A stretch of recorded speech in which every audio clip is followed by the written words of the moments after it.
Welcome students to my channel doctor Sumit education academy. आज इस video में मैं आपको पढ़ाने वाला हूं क्लास 11th का माइक्रो इकोनॉमिक्स का topic law of variable proportion. Law of variable proportion बहुत इंपॉर्टेंट टॉपिक है। आपके एग्जाम अभी नज़दीक आ रहे हैं क्लास 11th के भी। तो जो लॉ ऑफ वेरिएबल प्रोपोर्शन है माइक्रो इकोनॉमिक्स का, ये बहुत इंपॉर्टेंट टॉपिक है। इसके बिना कोई भी पेपर नहीं बनता। ये टॉपिक तो आपके एग्जाम में आएगा ही आएगा। तो क्वेश्चन में प्रॉब्लम ये होती है कि लॉ ऑफ वेरिएबल प्रोपोर्शन में हम क्वेश्चन को कैसे लिखें, लिखने का तरीका क्या होगा, किस टाइप से लिखेंगे, कितना मैटर लिखा जाए। तो देखिए, आज मैं इस वीडियो में आपको सब कुछ बताने वाला हूँ कि लॉ ऑफ वेरिएबल प्रोपोर्शन का क्वेश्चन किस टाइप से पूछेगा वो आपसे, और आपको क्या क्या उसमें लिखना है और कैसे लिखना है। क्योंकि आपको पता तो होता है कि टॉपिक क्या है, लेकिन आपको ये नहीं पता होता कि उसको हम कैसे लिखें और कैसे उसको प्रेजेंट करें एग्जामिनर के सामने, जिससे वो एग्जाम में हमें अच्छे मार्क्स दें। तो इस वीडियो में आपको बताने वाला हूँ कि लॉ ऑफ वेरिएबल प्रोपोर्शन का क्वेश्चन किस टाइप से आपका एग्जामिनर आपसे पूछेंगे और आपको इसमें क्या कैसे आपको क्वेश्चन को सॉल्व करना है और कैसे आपको लिखना है। तो चलिए देखते हैं law of variable proportion. Law of variable proportion question किस टाइप से पूछेगा वो आपसे। क्वेश्चन आएगा आपके में, सबसे पहले आपके एग्जामिनर आपके क्वेश्चन दे सकते हैं आपको एग्जाम में। लॉ ऑफ वेरिएबल प्रोपोर्शन का क्वेश्चन आपसे पूछ सकते हैं, explain the law of variable proportion with the help of total and marginal physical product curves schedule. वो आपसे पूछेंगे लॉ ऑफ वेरिएबल प्रोपोर्शन आपको एक्सप्लेन करना है, लेकिन किसकी हेल्प से एक्सप्लेन करना है? Total and marginal physical product, मतलब टीपीपी एंड एमपीपी की हेल्प से आप शेड्यूल बनाते हुए एक्सप्लेन करिए लॉ ऑफ वेरिएबल प्रोपोर्शन। ये आपसे पूछ सकते हैं वो, what is the law of variable proportions use diagram and schedule. ठीक है, या वो आपसे पूछ सकते हैं, state the different phases of the law of variable proportion on the basis of TP use diagram.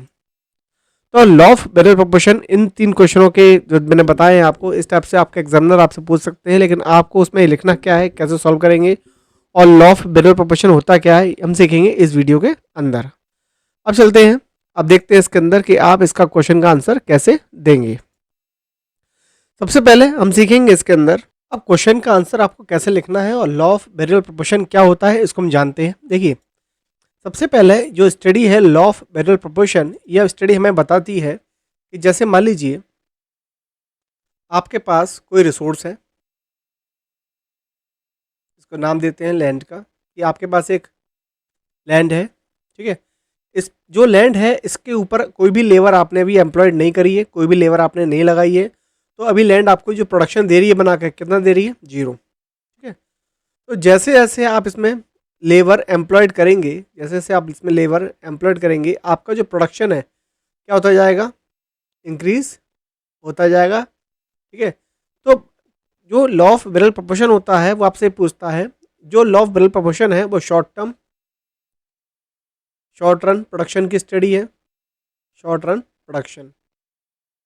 ठीक है, तो हमें इस क्वेश्चन के आंसर में ये नहीं बताना, हमें ये बताना है कि लॉ ऑफ वेरिएबल प्रोपोर्शन होता क्या है, इसके अंदर हम क्या करते हैं। तो देखिए, इसके अंदर एक होता है फिक्स फैक्टर, जिसको हमने अभी लैंड माना था, फिक्स फैक्टर, और एक होता है इसमें वेरिएबल फैक्टर। कोई शॉर्ट रन का भी एग्जांपल है कि शॉर्ट रन जो होता है उसमें फैक्टर फिक्स होता है, दूसरा फैक्टर वेरिएबल होता है। तो एक फैक्टर फिक्स होता है और दूसरा फैक्टर वेरिएबल।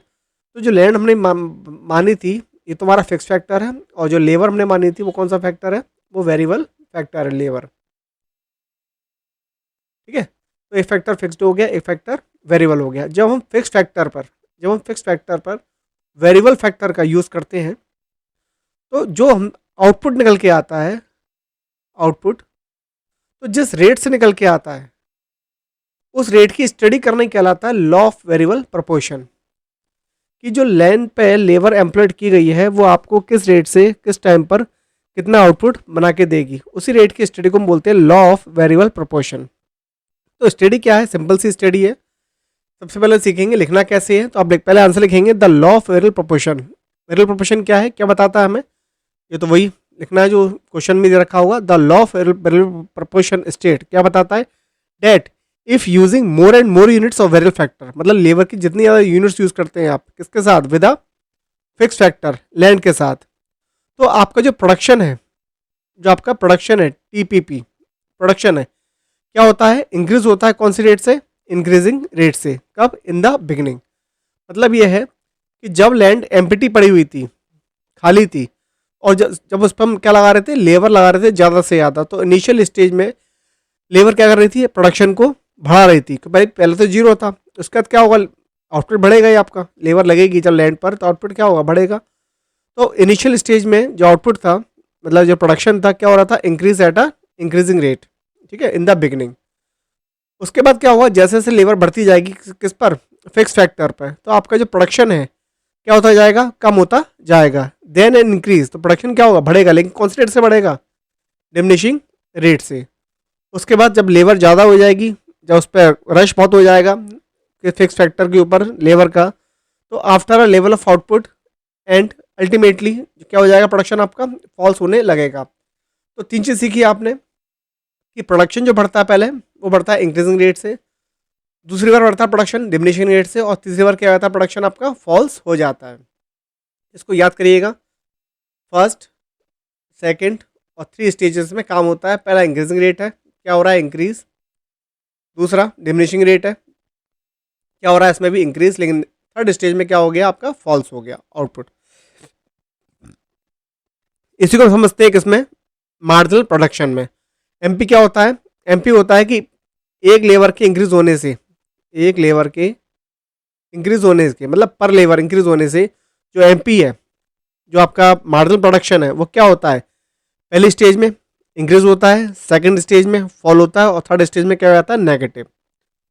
फर्स्ट स्टेज में इंक्रीज, दूसरे में फॉलिंग, और थर्ड में वो नेगेटिव हो जाता है।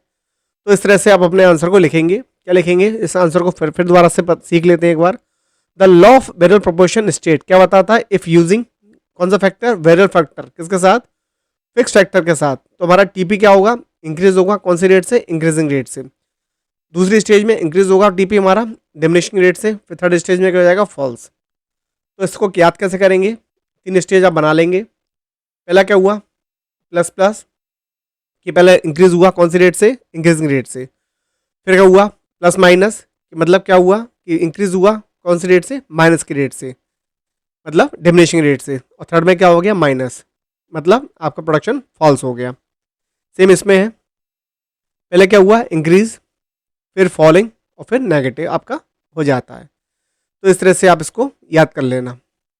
तीन स्टेज होती हैं, ठीक है। आई होप समझ में आ गया होगा। अब इसमें क्या करना है आपको, सेकंड जब ये लिख लेंगे आप, उसके बाद आपको बनानी पड़ेगी शेड्यूल और डायग्राम। कैसे बनाएंगे उसको बताता हूँ मैं आपको कि शेड्यूल डायग्राम कैसे बनाएंगे। बहुत सिंपल है इसको बनाना। देखिए, सबसे पहले क्या करेंगे आप, जब लॉ ऑफ वेरियल प्रोपोर्शन एक्सप्लेन कर रहे होंगे, आपको शेड्यूल बनाना होगा, तो पहले लिख लेंगे आप कौन सा फैक्टर, पहले लिख लेंगे आप फिक्स फैक्टर, पहले लिख लेंगे फिक्स फैक्टर, उसके बाद लिख लेंगे आप वेरियल फैक्टर, ठीक है। तो फिक्स फैक्टर फिक्स ही रहता, मतलब फिक्स ही रहेगा, उसमें तो कोई चेंज है नहीं है। तो 10 टाइम्स आप 1 1 1 1 करके लिख देंगे, किसको, फिक्स फैक्टर को। ये आपने लिख दिया 10 टाइम्स 1। फिर लेवल लिख देंगे 1 2 3 4 5 6 7 8 9 10, ये लिख देंगे। उसके बाद सबसे पहले आप टीपी नहीं निकालेंगे, पहले क्या निकालेंगे आप, एमपी। एमपी कैसे निकालेंगे, बहुत सिंपल है, आपको मालूम है फर्स्ट स्टेज क्या होती है, इंक्रीज, दूसरी डिक्रीज, और थर्ड क्या होती है, नेगेटिव। तो फर्स्ट आप क्या करेंगे, इंक्रीज करेंगे एमपी को 3 4 5, जैसे ही 5 आ जाएगा फिर क्या कर देंगे, डिक्रीज 4 3 2 1, फिर 0, फिर -1 -2। देखिए सिक्वेंस बना हुआ है, 5 के बाद तो सिक्वेंस है पूरा डिमिनिशिंग का, 5 4 3 2 1 0 -1 -2। बस इनिशियल स्टेज में क्या होगा, वो इंक्रीज होगा, ठीक है, समझ में आ गया होगा। उसके बाद जब एमपी का हम सम कर देंगे, आप जानते होंगे अपने स्टेट्स में निकाली होगी क्युमुलेटिव फ्रिक्वेंसी, बस आपको ऐड करना है 3 का 3, ठीक है, 3 में 4 ऐड किया 7, 7 में 5 ऐड किया 12, 12 में 4 ऐड किया 16, 16 में 3 ऐड किया 19, 19 में 2 ऐड किए 21, 20 में 1 में 1 ऐड किया 22, और 22 में 0, तो 22 सेम कांस्टेंट हो गया। 22 में -1 किया 21, और 21 में -2 किया 19। तो इस तरह से आप क्या निकाल लेंगे, टीपी निकाल लेंगे। अब देखिए बहुत सिंपल है इसको लिखना, जैसे आपने सीखा था अभी डेफिनेशन के अंदर कि इनिशियल स्टेज में क्या होता है, ये देखिए 5 तक इंक्रीज हो रहा है 3 4 5, तो TP rises at an increase rate. MP क्या हो रहा है, राइज, एमपी बढ़ रहा है, और टीपी क्या होगा, इंक्रीज विथ इंक्रीजिंग रेट, ठीक है। उसके बाद ये चाहे तो आप इसको यहाँ से भी कर सकते हैं कि 5 से लेकर 0 तक टीपी क्या हो रहा है, राइज हो रहा है, क्योंकि ये पॉजिटिव है। टीपी राइज हो रहा है, लेकिन कौन सी रेट से राइज हो रहा है, डिमिनिशिंग रेट से। और एमपी क्या हो रहा है, फॉल्स, एमपी गिर रहा है, देखिए 4 3 2 1 0, एमपी फॉल्स हो रहा है, लेकिन एमपी क्या है, पॉजिटिव है। तो इसमें क्या लिख देंगे, सेकंड स्टेज अपने सीखी थी पीछे, टीपी इंक्रीजेस या राइजेस एट डिमिनिशिंग रेट, और एमपी क्या हो रहा है, फॉल्स, और बोथ रिमेन्स पॉजिटिव, दोनों क्या रहते हैं, ये पॉजिटिव रहते हैं। देखिए थर्ड स्टेज मालूम ही है, जो टीपी क्या हो जाता है, नेगेटिव हो जाता है, सॉरी एमपी क्या हो जाता है, नेगेटिव, ठीक है। एमपी नेगेटिव हो गया और टीपी क्या हो रहा है, फॉल्स, क्योंकि 22 के बाद टीपी क्या होना शुरू हो गया, फॉल्स होना शुरू हो गया। क्लियर है, ये कर लेंगे टेबल आप ड्रॉ 3 स्टेजेस में। अब बनाएंगे आप डायग्राम, कैसे बनाएंगे डायग्राम वो भी देख लेते हैं हाल के हाल। देखिए डायग्राम में 3 स्टेजेस बनाएंगे कैसे, मैं आपको सिखा देता हूँ बनाने के लिए। सबसे पहले ऊपर आप टीपी के लिए बना लेंगे डायग्राम, और नीचे बना लेंगे एमपी के लिए, ठीक है। उसके बाद पहले बनाएंगे आप टीपी का डायग्राम, कैसे बनेगा, देखिए हल्का सा बेंड करते हुए, क्योंकि ये कौन सा रिटर्न है, इंक्रीजिंग रिटर्न। फर्स्ट स्टेज किसकी होती है, इंक्रीजिंग रिटर्न की। सेकंड स्टेज किसकी होती है, डिमिनिशिंग रिटर्न्स की। तो टीपी इंक्रीज तो होगा, लेकिन कौन सी रेट से इंक्रीज होगा, डिमिनिशिंग रिटर्न से। और थर्ड क्या हो जाएगा, फॉल्स। इसको नीचे तक लाइन खींच लेंगे पूरा, इसको मिला लेंगे। जब ये लाइन मिला लेंगे आप, तो देखिए टीपी इंक्रीज हुआ, फिर टीपी इंक्रीज, एमपी इंक्रीज हुआ। इस पॉइंट से, ये पॉइंट दिख रहा है आपको, इस पॉइंट पे आप क्या कर देंगे, एमपी को फॉल्स कर देंगे। मैं इसको दोबारा बना देता हूँ, थोड़ा सा गलत हो गया ये। अब देखिए इसको, ये हो गया आपका टीपी का, और ये हो गया आपका एमपी का। हल्का सा बेंड करते हुए ऊपर इस लाइन को यहाँ नीचे तक मिला देंगे आप, यहाँ भी मिला देंगे, और इसको थोड़ा सा फॉल्स कर देंगे। फर्स्ट स्टेज, सेकंड स्टेज और थर्ड स्टेज नेगेटिव। जब आप एमपी बनाएंगे तो एमपी इस तरह से ये हो जाएगा 0। पहले एमपी फर्स्ट स्टेज में इंक्रीज होता है, फर्स्ट स्टेज में इंक्रीज होता है एमपी आपका। सेकंड स्टेज में एमपी क्या होता है, फॉल्स, और थर्ड स्टेज में एमपी नेगेटिव हो जाता है। ये हो गए 3 स्टेजेस, ठीक है। इस तरह से ये बना लेंगे आप। क्लियर है, ये डायग्राम बना हुआ है फिगर में। इन फिगर्स को लिखना कंपलसरी नहीं है, लेकिन लिखना चाहो तो लिख सकते हो, बस सिंपल है, ठीक है।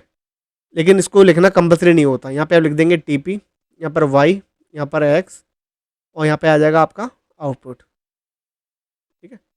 क्योंकि आपको पता होना चाहिए, क्योंकि आप प्लॉट भी करते हैं यदि आप टेबल को इसमें डायग्राम में, तो भी आपका ये शेप मिल जाएगा आपको। लेकिन आप चाहते हैं कि मुझे खाली शेप बना के आनी है, तो आप जरूरी नहीं है कि इन पॉइंट्स को प्लॉट करें। क्लियर, पॉइंट को प्लॉट्स करते हैं तो बहुत वेल गुड है, मार्क्स अच्छे मिलते हैं। लेकिन आप चाहते हैं मैं डायरेक्ट बना दूं, तो डायरेक्ट भी आप अपने डायग्राम को ड्रॉ कर सकते हैं। ये टीपी का डायग्राम हो गया ऊपर, और नीचे का किसका हो गया, एमपी का, ठीक है। ये लिख देंगे टीपी। फिर first stage, second stage, third stage आप यहाँ पे एक्सप्लेन करनी पड़ेगी आपको कि फर्स्ट स्टेज में क्या हो रहा है, सेकंड में क्या हो रहा है, थर्ड में क्या हो रहा है। तो आपने बता दिया, फर्स्ट स्टेज में इंक्रीजिंग रिटर्न से, मतलब टीपी इंक्रीज हो रहा है इंक्रीजिंग रेट से, एमपी राइज हो रहा है। सेकंड स्टेज में डिक्रीजिंग रिटर्न है, टीपी इंक्रीज हो रहा है डिक्रीजिंग रेट से, एमपी डिक्रीज है।